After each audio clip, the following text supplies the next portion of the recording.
guys, we're back again, and this time for our Idaho brews. We have actually gone east from Edge Brewing to the west end of Boise, because that's where Clairvoyant Brewing is located.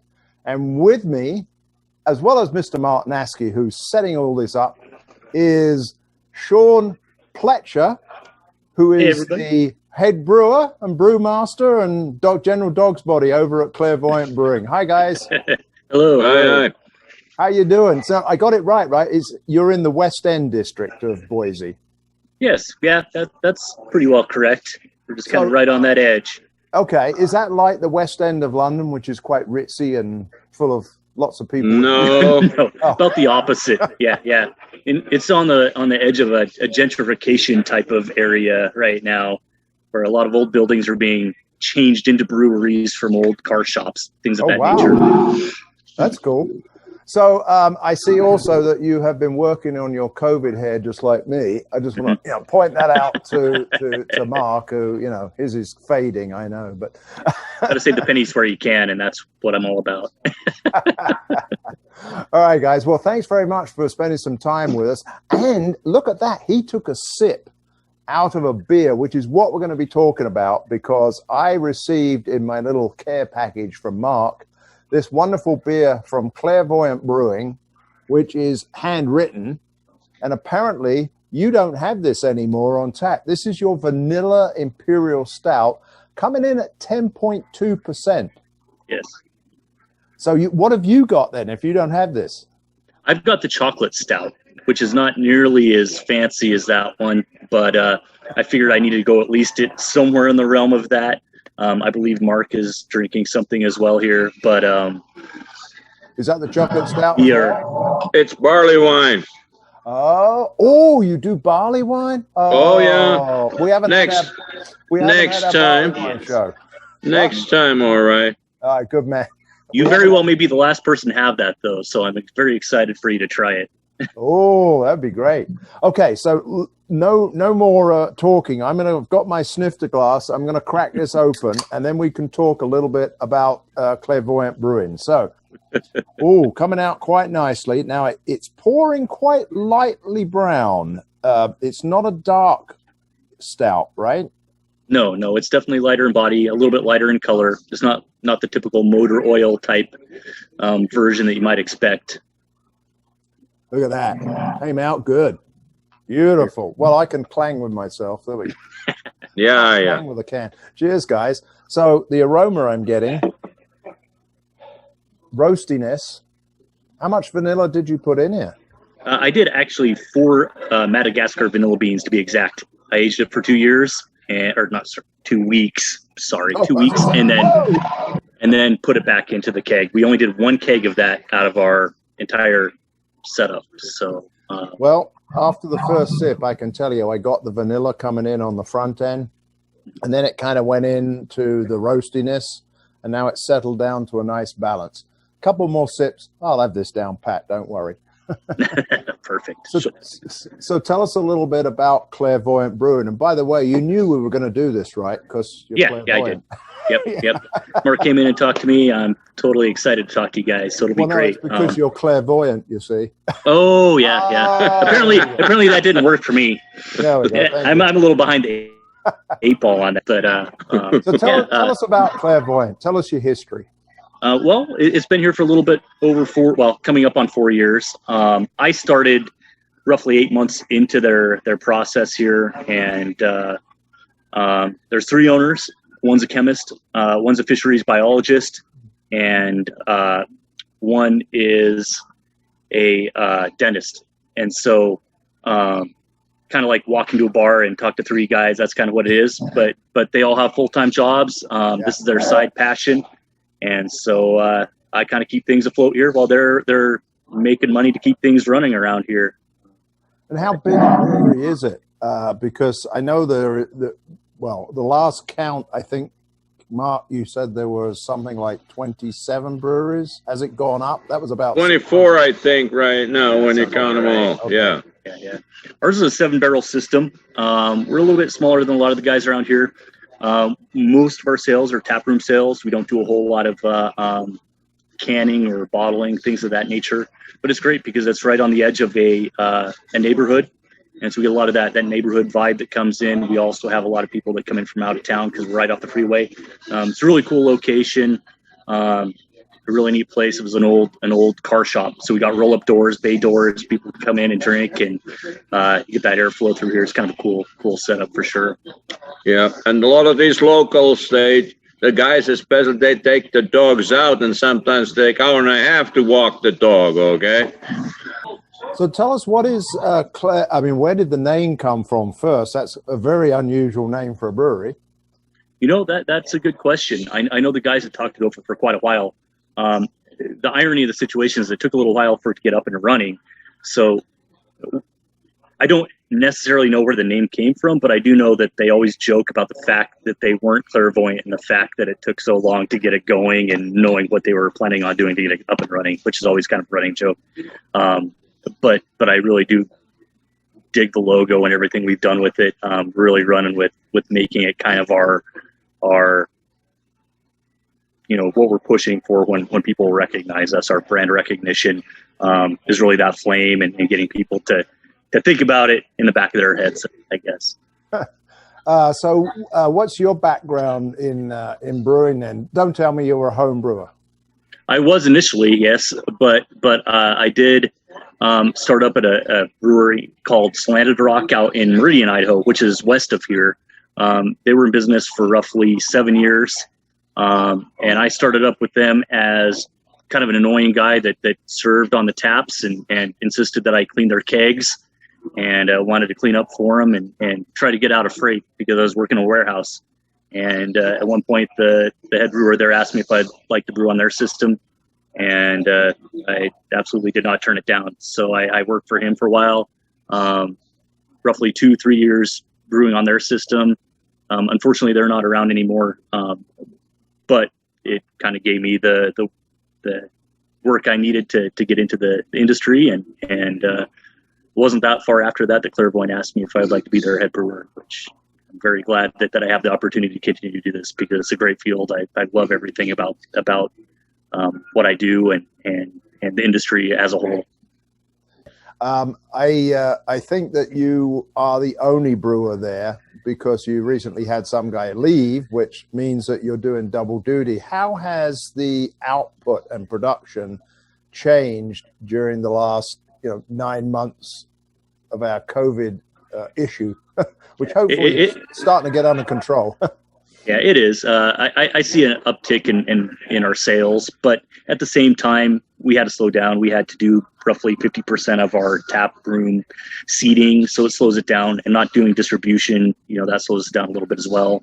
But luckily, with all of that being said, I've been able to continue to do roughly a brew a week and keep things running through. We still have our core regulars that come in and like to drink and like the ambiance and getting out of the home, get some fresh air every once in a while. So luckily for us, it hasn't affected us too much. The owners have done a very good job of making sure that we're not crazy in debt. And so we're riding the thing out, and we're waiting for that summertime weather to get people out and start drinking in force again. So tell us a little bit about what the beers are that are most popular out there, what you like to brew, and what you have to brew but don't like, because there's always one of those. Oh yeah. I honestly, it's always amazing to me because it's being on I guess you could consider us on the edge of the West Coast. IPAs, you have to have minimum one, but maybe 2 or 3. There's no way you can't have that. Yeah. And I like them. I'm an IPA guy as well. But the thing that surprised me is the amount of lagers that we're doing lately. It's been fun to see Pilsners, Zwickel, really neat styles that normally I wouldn't have expected people to like, but we've been selling through them like crazy, and it's been a nice change up. Mexican lager, man, we've got some great stuff that isn't the normal IPA, so I've been enjoying doing that. For me, I love brewing dark beers. I just love the smell of it. I love coming in and dealing with the dark roasting malts and things like that. But We don't quite do those as much as I would like to do, I guess. Got to have 3 IPAs or 2 IPAs on tap, and at least I've been enjoying doing those lagers, though. That's been extremely fun. Yeah, I got a comment to make about that Mexican thing, Mexican lager. That's very popular here, and a lot of breweries here have it, and it's really big seller around here because it's, even though it's light, and even in winter people drink it. We did a show. Our last full podcast was with a brewery called Sound Growler Brewery, and they have a Mexican lager that they call Tequila Hands, and it has a nice kind of a lime undertone, if you will. It's not limey like me. It's not limey, but it is very nicely done. And they recently put that into a tequila barrel and aged it for about 9 months, and they won a bronze medal in the classic styles at the last Fobab at Home. You've heard of Fobab, I'm assuming, right? Sure. Festival of Barrel-Aged Beers. Sounds amazing. So they won a bronze medal for it. So you're absolutely right, Mark. Mexican lagers can turn into something really nice, and they're very tasty to have a lot of the time. They're quite a change up from all those German pilsners and things. Yeah, I would say, Phil, that also, like me as a German beer drinker, I have included that style to my favorite styles now. Yeah. So talking about that, Mark, how has your involvement been with Clairvoyant Brewing? Have you, helped? Well, Phil, come on, Phil, don't insult the brewer. They can teach me everything.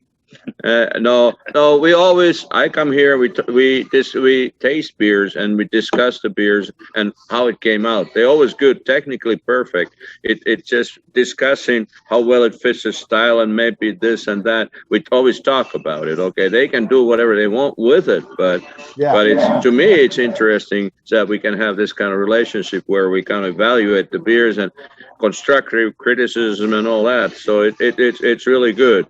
So tell me about the beers you're drinking now. So you've got a barley wine, Mark. You've got a chocolate stout. How would you describe those? Who wants to go first? Go first. Yeah. This is certainly lighter, obviously in body as well as in alcohol to the Russian Imperial, but I do think it has a nice balance to it. The first version, I would say, was a little bit too roasty, but we dialed it back. But a little bit more of those chocolate malts come through. This is one of those ones where we're looking to go into springtime that people can have maybe more than 1 or 2 glasses and sit back and enjoy it. But I really think that this one we nailed pretty well on, and I'm super excited to get the feedback on it. And obviously, there's always room for improvement. I like seeing what we can do with it, but it's been my new favorite beer on the wall right now. So it was an easy choice to go to it and try to turn it down. Do you use any wheat malts in this one? No wheat. Okay. No. We used a little bit of Munich. Yeah. But yeah, there was no wheat malt to speak of in this one. Yeah, because quite a few of this dark wheat malts are pretty popular. That's why I asked. Yeah. My barley wine here. Cheers. Yeah. So, what do you think? It's very barley wine-ish, and it is definitely not American version. It doesn't have the hop bite that they have here. This is really mellow and dangerous. Okay. Numbers on barley wine, 10.6. Yeah, so it's very dangerous beer. Okay, I take my driver when I come here and drink that one. Nice. Yeah, it's really it has a very complex flavor profile. It has everything there, and at the end you have the hop bite, but it's not too strong. So I would say this is more English than American because of that. And I really do like I emphasize that complexity. It has all kinds of things in there. You taste it cold is one thing, you taste it warm, it's another thing. It's alive almost when you drink it. Yeah, and as I say, I really like the look of the color. It's almost like a cherry mahogany or that kind of there. Yeah, look at that. That looks really nice. Yeah, very good. Mm-hmm. So I really feel honored to be able to taste this beer, which has come and gone, are you going to make it again? Absolutely, yeah. We're actually looking at getting going again on it here. Probably later next month is when we're going to be able to squeeze it in, and then it'll be ready again. Hopefully to start sampling by December, November, somewhere in there. But one of those things where we're looking at getting some light options up there as well for the spring, and then fitting in those ones that we can age for a little bit. One of the things I'd like to do is start doing a little bit more barrel aging. We get oak spirals with it a little bit, which you get a little bit of flavor off of, but I really want to make it a little bit more of a fuller experience. So hopefully with this next version, we can do a little bit more bourbon barrel, that type of thing, to kind of make it a little bit more intriguing as well. Yeah, Phil, when you taste it, what's your opinion on the body of the beer? Very medium body. Right. Which it's not that heavy. Did you say this was a Russian Imperial? It is. Okay, Yep. Well then it's a very light Russian. Yeah. It's a Russian who hasn't been eating his borscht. Sounds better already. Yeah. Yeah. I mean, this is almost. I can see why you put it into a pint can, because you can definitely have a pint of this. The fact that it's 10.2 and it sneaks up on you, well, that's another issue. But it's not heavy, so this is a great beer. And this is a beer also that I would like to drink in the summer when I want to change up from the lighter beers, which most people typically drink. And now I wanted to change up from the heavier beers to the lighter beers. So I was going with, some of the lighter Pilsners as well. So yeah, Phil, I would say also I can recommend it as a nightcap after you had good dinner and sat down for a while. It's perfect nightcap. You don't know anything until it's 7 o'clock next morning, Yeah. Wow. I got a few hours to go before that. So. Oh, yeah, I know. Me too. Well, I really appreciate the time you spent with us. Can you tell us, and also hopefully people in Idaho are going to watch this, tell us exactly where you are, and then also do you have a beer fridge that's in the brewery area? We don't have necessarily a beer fridge that's in our area. It's a couple walk-in coolers. We're pretty bare bones around here. But I was going to say, are you able to pick up the laptop and show me the tap room? I think we can do that. Yeah, okay, go ahead. Well, do that first, and then we'll finish up. Yeah, go ahead. You can do it. All right, cool. Oh, we'll kind of do like a 360 here. Yeah. We're off on a tour now. A little bit of bulk grain storage. We kind of come around. We've got the first walk-in cooler coming over to our tap line. Say hi, Tom. Hey. We've got kind of our second walk-in back over here. 2 roll-up doors. We've got roll-up doors on the opposite side. And then as I swing it, I've got my brew house on this side over here. So everybody gets to walk in and check out everything right up close. So I get to talk to people in person as they come in and drink right next to me. It's kind of a cool little deal. That's great. I know you open now. I saw people in there, so I'm assuming you are. Yeah, they're open. And what's the weather like out there today? Because we've got 18 degrees here in Chicago. 41 degrees and a little misty. Yeah, it's been a little snow, rain, mix, sleet type thing. But snow doesn't stay. That's my point. Yeah, lovely. A little misty. I thought you were talking about your eyes after that beer you're drinking. Well, we can do this again in about 6 hours. Then you can see that.